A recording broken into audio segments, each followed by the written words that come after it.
પાઠ નંબર 16 સેલ્વી પંકજમ. પ્રશ્ન 1. સેલ્વી પંકજમ પાઠનો સાહિત્ય પ્રકાર જણાવો. ટૂંકી વાર્તા. નવલિકા ટૂંકી વાર્તા. પ્રશ્ન 2. સેલ્વી પંકજમ પાઠના લેખક છે પ્રફુલ્લ નંદશંકર દવે. પ્રશ્ન 3. પ્રફુલ્લ દવેનું ઉપનામ છે ઈલાબેન. પ્રશ્ન 4. પ્રફુલ્લ દવેનું જન્મસ્થળ જણાવો. વડોદરા. પ્રશ્ન 5. પ્રફુલ્લ દવેના વાર્તા સંગ્રહ અંગતુક, તરંગીણી સ્વપ્ન, તોહમતદાર. પ્રશ્ન 6. પ્રફુલ્લ દવેની લઘુ નવલકથા કઈ છે. ઈસુના ચરણે. પ્રશ્ન 7. સેલ્વી પંકજમ વાર્તા લેખકના કયા સંગ્રહમાંથી લીધેલી છે. અંગતુક વાર્તા સંગ્રહમાંથી. પ્રશ્ન 8. ભાંજગઢ ચલાવવી રૂઢિપ્રયોગનો અર્થ આપો. ભાંજગઢ ચલાવવી એટલે કે મનોમંથન અનુભવ. પ્રશ્ન 9. થોથવાઈ જવું રૂઢિપ્રયોગનો અર્થ આપો. થોથવાઈ જવું એટલે કે ભાવેશમાં બોલી ન શકવું. પ્રશ્ન 10. સેલ્વી પંકજમને મળવા વાર્તાનાયક ક્યાં ગયા. દક્ષિણમાં આવેલા ગાંધીગ્રામ.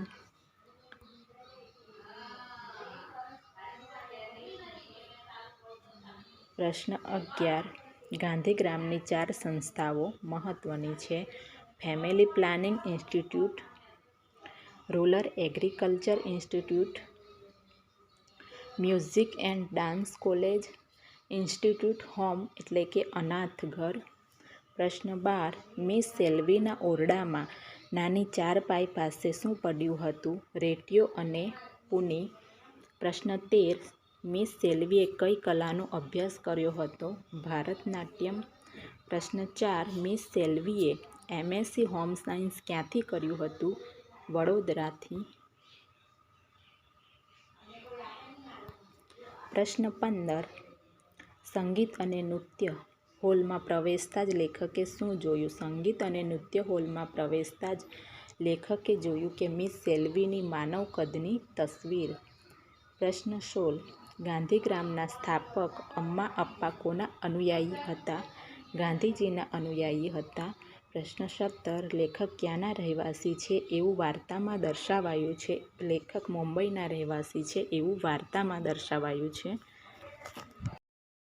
પાઠ નંબર 17 થરથર પથ્થર ધ્રુજે. પ્રશ્ન નંબર 1. પથ્થર થરથર ધ્રુજે ગીતના કવિ કોણ છે. નિરંજન નરહરિ ભગત. પ્રશ્ન 2. નિરંજન ભગત ક્યાંના વતની છે. અમદાવાદના. પ્રશ્ન 3. નિરંજન ભગતના કાવ્ય સંગ્રહ છંદોલય, કિન્નરી, અલ્પવિરામ, 33 કાવ્યો અને પ્રવાલદીપ. પ્રશ્ન 4. નિરંજન ભગતની તમામ રચનાઓ કયા સંગ્રહ નામે સંગ્રહાયેલી છે. છંદોલય, વૃષદ. પ્રશ્ન નંબર 5. નિરંજન ભગતના કયા કાવ્ય સંગ્રહમાં જીવનની પાશ્વાદ ભૂમિકામાં આધુનિક માનવીની સંવેદનાને ગુજરાતી સાહિત્યમાં સૌપ્રથમવાર પ્રગટ થઈ છે. તો પ્રવાલદીપ કાવ્ય સંગ્રહમાં. પ્રશ્ન નંબર 6. પથ્થર થરથર ધ્રુજે કાવ્ય કવિના કયા સંગ્રહમાંથી લીધેલું છે. તો છંદોલય, બૃહદ કાવ્ય સંગ્રહમાંથી. પ્રશ્ન નંબર 7. ગામની ભાગોળે લોકો શા માટે ભેગા થયા હતા. અનાચાર આથરનારી અબલાને તેના કૃત્ય માટે ન્યાય અપાવવા માટે. પ્રશ્ન નંબર 8. ગામના સ્વજનોએ શો ન્યાય કર્યો. આ કુલટાને પથ્થર મારી મારી નાખો એવો ન્યાય કર્યો. પ્રશ્ન નંબર 9. કવિનો હાથ શાથી કંપન અનુભવે છે. લોકોનો માનવતા વગરનો વ્યવહાર જોઈને કવિનો હાથ કંપન અનુભવે છે. પ્રશ્ન નંબર 10. ઓલિયાના વચનો સાંભળી ડાહ્યાજનોએ શું કર્યું. બધા નાસી ગયા. પ્રશ્ન નંબર 11. દુનિયાના શાણાઓ માટે કવિ શું કહે છે. તેઓ દુનિયાદારી જાણતા નથી. પ્રશ્ન નંબર 12. કવિએ કોનું વચન પોતાની કવિતામાં ગોઠવ્યું છે. ઈસુ ખ્રિસ્તનું વચન. પ્રશ્ન નંબર 13. કાવ્યમાં કઈ પંક્તિ અંતરખોજની પ્રેરણા આપે છે. જેને પાપ કર્યું ના એકે, તે પથ્થર પહેલો ફેંકે. આ પંક્તિ અંતરખોજની પ્રેરણા આપે છે. પાઠ 18 આસુભીનો ઉજાસ. પ્રશ્ન નંબર 1. આસુભીનો ઉજાસ પાઠનો સાહિત્ય પ્રકાર છે નવલકથા ખંડ. પ્રશ્ન 2. આસુભીનો ઉજાસ પાઠના લેખક છે દિલીપ નાગજીભાઈ રાણપુરા. પ્રશ્ન 3. દિલીપ રાણપુરાનું વતન જણાવો. ધંધુકા. પ્રશ્ન 4. દિલીપ રાણપુરાની નવલકથાઓ છે સૂકી ધરતી, સૂકા હોઠ, આસુભીનો ઉજાસ, મીરાની રહી મહેક, આ કાંઠે તરસ, પીઠે પાંગર્યો પીપળો, ઊંડા ચીલા અને મને પૂછશો નહીં. પ્રશ્ન નંબર 5. દિલીપ રાણપુરાની નવલિકા સંગ્રહ. રાતોરાત, મારી શ્રેષ્ઠ વાર્તાઓ અને સરનામું. પ્રશ્ન નંબર 6. રેખાચિત્રના સંગ્રહો. લાગણીના ફૂલ, જવી, સુગંધ સંબંધોની. પ્રશ્ન 7. ચરિત્ર નિબંધ છે વાત એક માણસની. પ્રશ્ન નંબર 8. સંસ્મરણોની કથા. આ ભવની ઓળખ, ભીતર ભીતર, દીવા તળી ઓછાયા. શિક્ષક કથાઓ. પ્રશ્ન નંબર 9. આસુભીનો ઉજાસ નવલકથા ખંડનું મુખ્ય પાત્ર કોણ છે? દેવરાજ. પ્રશ્ન 10. પોતાના ઘરે આવ્યા પછી દેવાની ક્યાં કામ કરવું હતું? તો પોતાના વતન મેરુપુરમાં. પ્રશ્ન 11. વિજુ કેટલું ભણેલી હતી? 4 ચોપડી. પ્રશ્ન 12. દેવરાજ શું સંકલ્પ કરીને નીકળ્યો હતો? મેરુપુર જવાનો સંકલ્પ કરીને નીકળ્યો હતો. પ્રશ્ન 13. દેવરાજની મોટી બહેનનું નામ શું હતું? કાંતા. પ્રશ્ન નંબર 14. ભગવાનજીભાઈ વસુધાને કોની સાથે સરખાવે છે? તો ભગવાનજીભાઈ વસુધાને માના ખોળા સાથે સરખાવે છે. પ્રશ્ન 15. 18 વર્ષ પહેલાં દેવરાજ કોની સાથે વસુધા ગયો હતો? ભગવાનજીભાઈ સાથે. પ્રશ્ન 16. દેવરાજનો નાનો ભાઈ કોણ હતો? પ્રશ્ન નંબર 17. દેવરાજનું સાચું નામ શું હતું? દેવસિંહ. પ્રશ્ન 18. દેવરાજ જ્યારે કેમ્પના સ્ટેશને ઉતર્યો ત્યારે તેને કોની યાદ આવી? એની બાની યાદ આવી.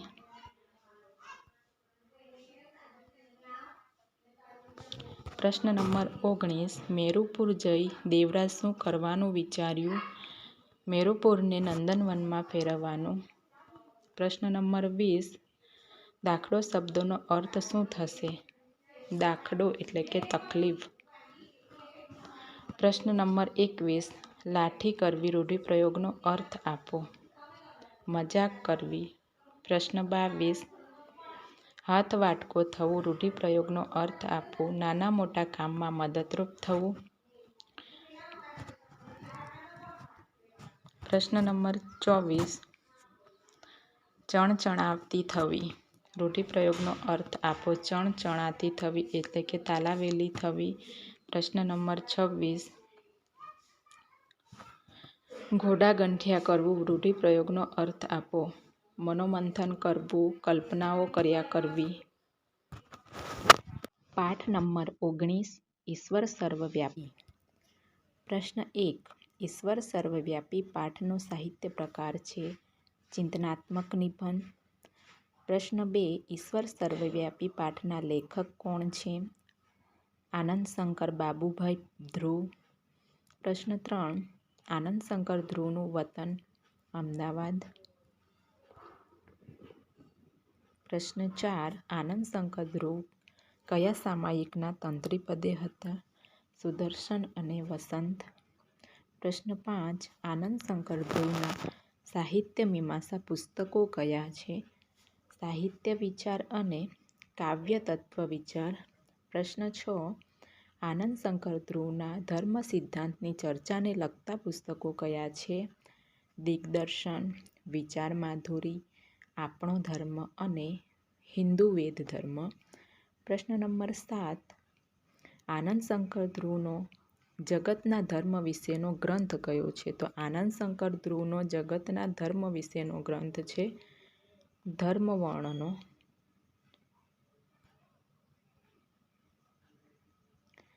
પ્રશ્ન નંબર 8 હિન્દુ ધર્મની બાળપોથી અને નીતિ શિક્ષણ કોના પુસ્તકો છે? આનંદ શંકર ધ્રુવના પુસ્તકો છે.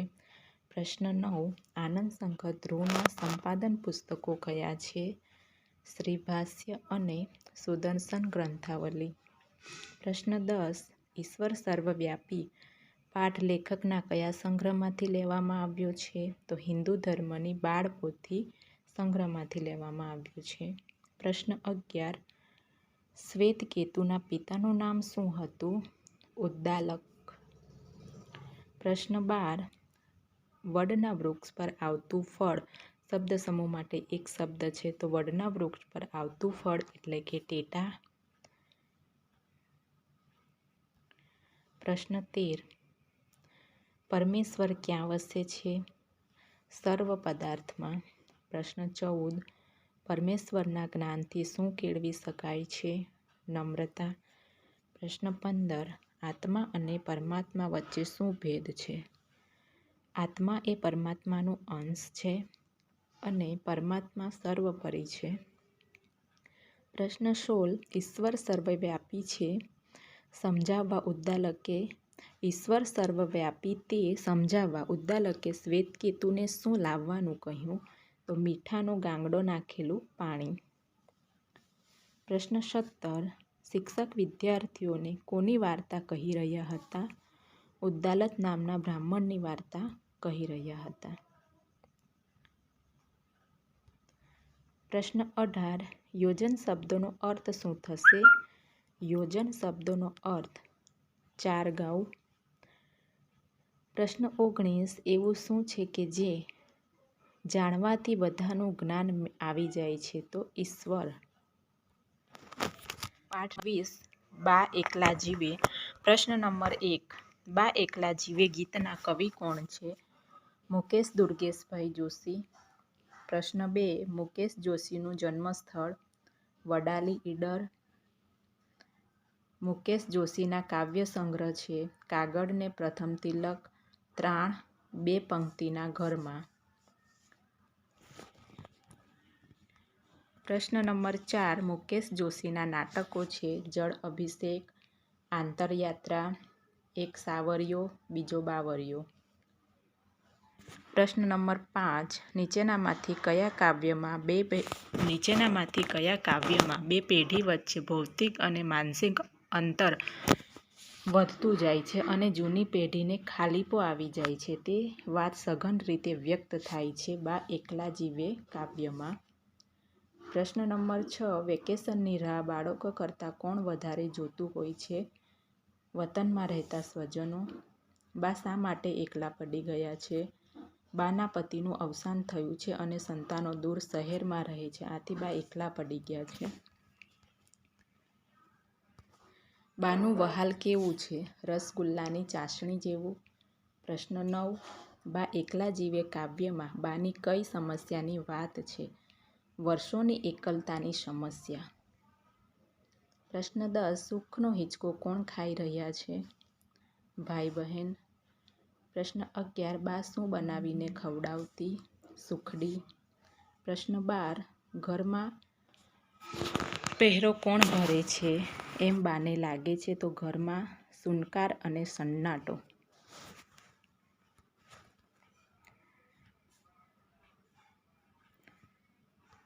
પ્રશ્ન નંબર 13 બાના જીવતરની છત પરથી શું ખરે છે? તો બાના જીવતરની છત પરથી સુખરૂપી શ્વેત પોપડા ખરે છે. પ્રશ્ન 14 ફેમ થયેલા દાદા શું નથી કરી શકતા? બાના આંસુ લૂછી નથી શકતા. પ્રશ્ન 5 બા શેનાથી બીતા નથી? તો બા મૃત્યુથી બીતા નથી. પ્રશ્ન 16 બાને કોણ ગભરાવી મૂકે છે? તો બાને એકલવાયુ જીવન ગભરાવી મૂકે છે. બા ફાટેલા સાડલા સાથે શું સીવે છે? તો બા ફાટેલા સાડલા સાથે નિશાસા સીવે છે.